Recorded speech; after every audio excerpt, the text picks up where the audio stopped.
اکثر سوال کیا جاتا ہے کہ مولانا مجھے ڈر ہے کہ کوئی مجھ پر جادو کر رہا ہے، یا مثال کے طور پر نظر بد ہے، کوئی مجھ سے حسد کر رہا ہے، کوئی مجھ پر ظلم کر رہا ہے، فلاں شخص سے ظلم سے بچنے کے لیے کوئی عمل بتائیے، فلاں شخص مجھ پر تجاوز کر رہا ہے، اس سے بچاؤ کے لیے مجھے کوئی عمل بتائیے مولانا صاحب، کوئی میرا اور میرے بچوں کا، میرے شوہر کا کوئی کچھ بگاڑ نہ سکے، کوئی ایسا عمل بتائیے مولانا، دشمنیاں بہت زیادہ بڑھ گئی ہیں، اپنے دشمنوں سے کس طریقے سے بچا جائے، کوئی ایک ایسا عمل ہے؟ جی ہاں، ایک ایسا عمل موجود ہے، چلیے بتائیں بھائی۔ مفاتیح الجنان کے اندر دعائے جوشن کبیر کے بعد دعائے جوشن صغیر موجود۔ روایت کے اندر ملتا ہے کہ ظالم کے ظلم سے بچاؤ کے لیے، اگر آپ کو ڈر ہے کہ کوئی آپ کے خلاف شرارت کر رہا ہے، کوئی جادو کر رہا ہے آپ کے خلاف، کوئی آپ کو نقصان پہنچانا چاہتا ہے، کوئی آپ پر تجاوز کر رہا ہے، فلاں شخص کی نظر بد آپ پر لگی ہوئی ہے، آپ کے کاروبار پر، یا مثال کے طور پہ کام کرنے والے مومنین ہیں، وہ کہتے ہیں کہ مولانا باس ہمارا بہت زیادہ سخت ہے، بہت زیادہ ہم پر ظلم کرتا ہے، مولانا اس کے ظلم سے بچنا ہے، تو یہ دعائے جوشن صغیر مجرب عمل ہے۔ اچھا، یہ فقط اس کا نام ہے دعائے جوشن صغیر، صغیر کا مطلب یہ نہیں کہ یہ دعا چھوٹی ہے، نہیں، دعا بڑی ہے، 15-20 منٹ آپ کو لگ سکتے ہیں اس دعا کو پڑھنے میں، اس کے کلمات بہت زیادہ تھوڑے صعب ہیں، پڑھنے میں تلفظ کرنے کے اندر تھوڑا سا مشکل ہوگا، لیکن آپ یہ عمل کر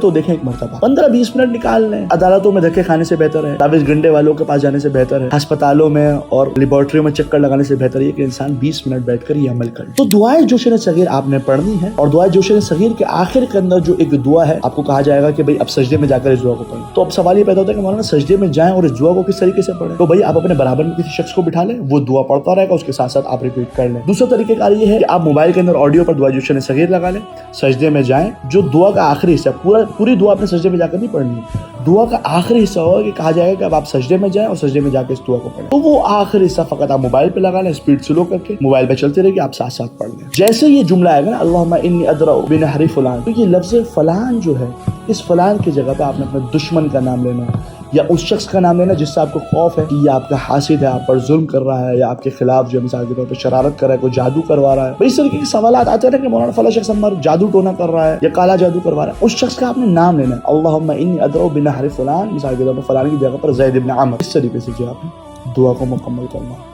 اللہ اللہ مجرب عمل، ایک مرتبہ کر کے دیکھو، پروردگار آپ کو ظالم کے ظلم سے، متجاوز کے تجاوز سے، جادوگر کے جادو سے، آپ کو نقصان پہنچانے والے لوگوں کے نقصان سے محفوظ کر لے گا۔ اس ویڈیو کو جتنا ہو سکے مومنین و مومنات کے ساتھ شیئر کریں، کیونکہ آپ کے شیئر کرنے کے سے اگر کسی کو فائدہ ہوتا ہے تو آپ کو بھی ثواب ملے گا۔